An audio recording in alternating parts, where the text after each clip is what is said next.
আছি। তো আমি এখন নাস্তা করতে বসেছি। এখানে চিড়ে নিয়ে নিয়েছি আর তার সাথে চিনি আর নুন নিয়েছি। আজকে দুধটা ফুরিয়ে গেছে, তো নাস্তা করতে বসে আপনাদের সাথে কথা বলতে চলে এলাম। তো এখন থেকে আমি আমার ব্লগটা স্টার্ট করলাম। এখন থেকে সারাদিন কী কী করছি সেইগুলো অবশ্যই আপনাদের সাথে শেয়ার করব। আর আজকে এখনো পর্যন্ত সবজি কাটিনি, শুধু ঝাড়ুটা মেরেছি। ঘরের কাজকর্ম এখনো কিছু হয়নি। ভগবানটুকে যখন স্কুলে যাওয়ার জন্য ডাকি তখন এত জোরে খিদে পেয়ে গিয়েছিল, তো তখন ঘুমিয়ে পড়েছিলাম। তারপরে উঠে এখন একটু ঝাড়ুটা দিয়ে মুখটা ধুয়ে সোজা খেতে বসে পড়েছি।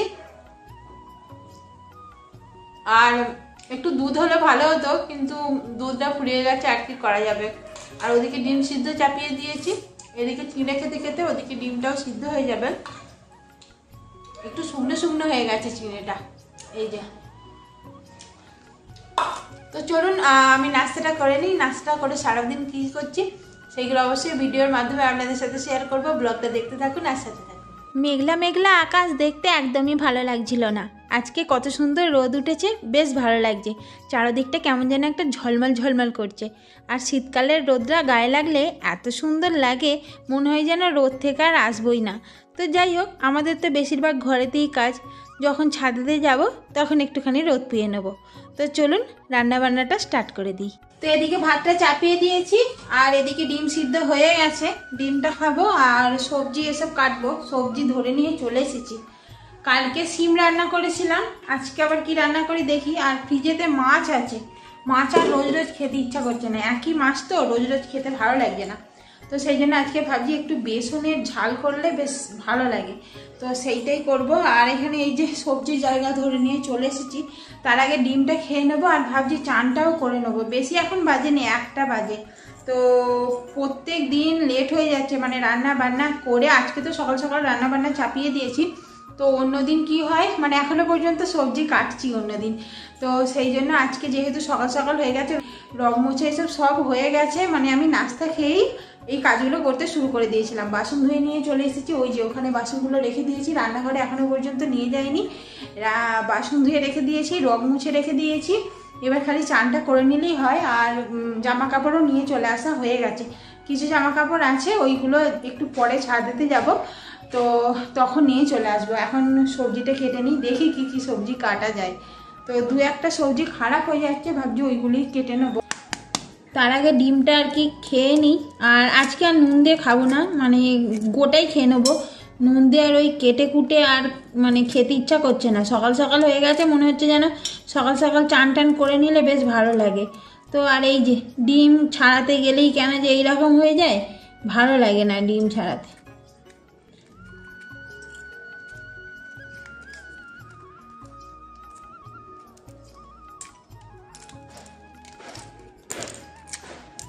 এই উপরের স্তরটা উঠে গেলেই ডিমটা সুন্দরভাবে ছাড়ানো যায়, কিন্তু উপরের স্তরটাই উঠতে চায় না। যাই হোক, এই দেখুন ডিম ছাড়ানোর কি অবস্থা হলো দেখুন, এই যে। তো চলুন এইটাই এখন খেয়ে নিই। কাটা হয়ে গেছে, আজকে হোপা বানাবো, তো সেই জন্য হোপা কেটে নিয়েছি। আর এখানে গাজর কেটে নিয়েছি। গাজর তো আমাদের সব সবজিতেই থাকে, তো গাজর কেটে নিয়েছি। আর আলু আর রসুন আর আদা পেস্ট করে নিয়েছি কালকে। আর পেঁয়াজটা ছাড়িয়ে নিয়েছি, পেঁয়াজটা কেটে নেবো। আর এদিকে আমি কড়া বসিয়ে দিয়েছি। কড়া খুব গরম হয়ে গেছে।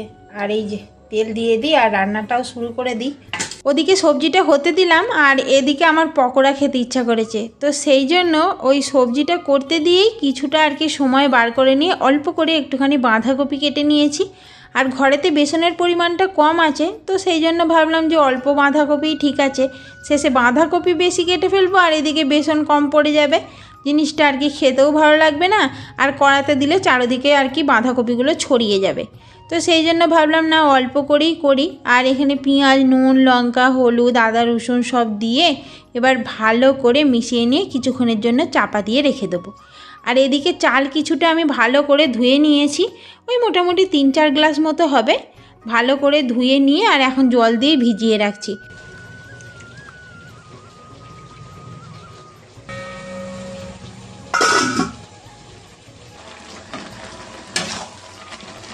এদিকে সবজিটাও হয়ে গেছে দেখছি। আর এই সবজিটা ওই একটু সর্ষে দিয়ে দেবো আর তার সাথে একটু ভাজা মশলা দিয়ে দেবো, দিয়ে তারপরে নামিয়ে নেব। একটু খুন্তি দিয়ে নাড়াচাড়া করে নিচ্ছি। সবজি না একটু বেশ নাড়াচাড়া করলে বেশ মাখো মাখো হয়ে যায়, খেতে বেশ ভালো লাগে। আর এই সর্ষে বাটা বা সর্ষে গুঁড়ো শেষে দিলে সবজির টেস্টটা এত সুন্দর লাগে। তো সেই জন্য যেইগুলোই আর কি দেওয়া যায় সেইগুলো একটুখানি সর্ষে এরকম শেষে দিয়ে দিই, দারুণ খেতে লাগে। তো এবার নামিয়ে নেবো। মোটামুটি ভাজা মশলা আর ওই সর্ষের গুঁড়োটা দিয়ে দিলাম। আমি সর্ষে পেস্ট করে রাখি না, এরকম করে আর কি গুঁড়ো করে রেখে দিই। তো মোটামুটি অনেক দিন চলেও, বেশি নষ্টও হয় না। আর এই যে বাঁধাকপির মিক্সটা আমি চাপা দিয়ে রেখে দিয়েছিলাম, আর এই দেখুন হয়ে গেছে। এবার এটাকে ভাজতে দিয়ে দেবো। কড়া বসিয়ে দিয়েছি আর কড়াতে তেলটাও দিয়ে দিয়েছিলাম, কড়ার সাথে তেলটাও গরম হয়ে গেছে। তো একটা একটা করে দিয়ে দিই। আর এই দেখুন অল্প বাঁধাকপিতে অল্প বেসন দিয়েছিলাম, কিন্তু ভালো মানে ছড়িয়ে ছিটিয়ে যাচ্ছে না। বেসনটা যদি একটু কম হতো আর বাঁধাকপিটা যদি একটু বেশি হতো তাহলে ছড়িয়ে ছিটিয়ে যেত।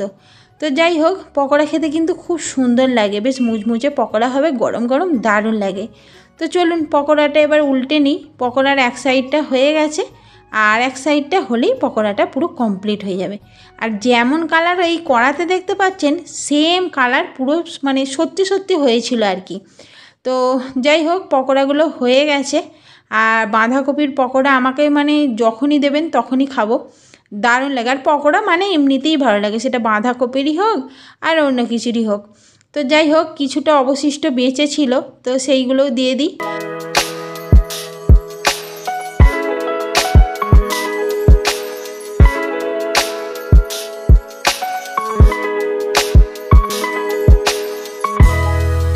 মোটামুটি অনেকগুলোই পকোড়া হয়েছে। তো এর মধ্যে থেকে একটা না নিলে কেমন একটা লাগছে যেন, কারণ গরম গরম পকোড়া খেতে কার না ভালো লাগে। তো এই যে একটা নিয়ে নিয়েছি, চলুন খাওয়া স্টার্ট করে দিই। তো এই যে এখানে একটা পকোড়া নিয়ে নিয়েছি। পকোড়াটা দারুণ খাস্তা হয়েছে, তবে ঠান্ডা হয়ে গেলে কেমন হবে জানি না। গরম গরম তো দারুণ লাগছে। আর আমার চান টান হয়ে গেছে, আমি রান্না করতে করতেই আর কি সিটিটা মারা হয়ে গেছে সবজির, অফ করে দিয়ে আমি চান করতে চলে গিয়েছিলাম। তার কারণ হচ্ছে চান করতে আমার লেট হয়ে যায়। গরম গরম এত সুন্দর পকোড়াটা খেতে হয়েছে আপনাদের কি বলবো। আর পেঁয়াজ দেওয়া আছে, বাঁধাকপি দেওয়া আছে। তো গ্যাসটা মিডিয়ামে দিয়ে পুরোটা আর কি ভাজা হয়ে গেছে, একটুও কাঁচা কাঁচা ভাব নেই, দারুণ লাগছে। আর রোদ যে করেছিল, রোদ চলে গেছে। একবার করে রোদ আসছে, আবার একবার করে চলে যাচ্ছে, এই রোদকে কোনো বিশ্বাস নেই। তো চলুন আমি গরম গরম পকোড়াটা খেয়ে নিই, নাহলে ঠান্ডা হয়ে যাবে। তো যা ভাজা হয়েছে মনে হচ্ছে ঠান্ডা হলেও ভালো লাগবে, তবে আপাতত গরমটা তো খাই, তারপরে দেখা যাবে। দুপুরবেলা থেকে রান্না বান্না করছি, নিচেতে কেমন হইচই সারাক্ষণ ধরে শুনতে পাচ্ছি।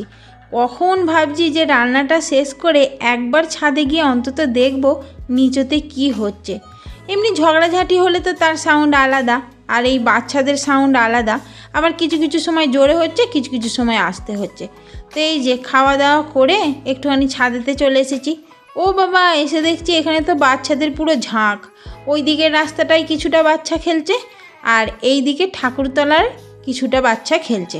তো তার সাথে একজন দেখছি বড়ও আছে। তো যাই হোক, বিকালবেলা হলে আমরাও এরকম ছোটোবেলায় খেলতে যেতাম, কী যে ভালো লাগতো কি বলবো। আর টিউশন যাওয়ার দিন থাকলে একদম ভালো লাগতো না বিকালবেলা। সন্ধ্যাবেলা থেকে টিউশন হলে তবু ঠিক ছিল, কিন্তু বিকালবেলাটা একটুখানি স্কুল থেকে এসে খেলতে না দিলে মনটা কেমন খারাপ হয়ে যেত। আর আমাদের টিউশন সবসময় বিকালেই থাকতো। তো যাই স্কুল থেকে আসতাম, ছুটে গিয়ে একটুখানি অন্তত 5-10 মিনিটের জন্য খেলে আবার ছুটে ছুটে চলে এসে তারপরে আবার টিউশনে যেতাম, ওতেই মনটা শান্তি থাকতো। তো যাই হোক, তো চলুন খেলা দেখতে দেখতেই আজকের ব্লগটা শেষ করে দিচ্ছি। সবাই ভালো থাকবেন, সুস্থ থাকবেন, দেখা হবে কালকের আর একটা নতুন ব্লগে। আজকের মতো টাটা।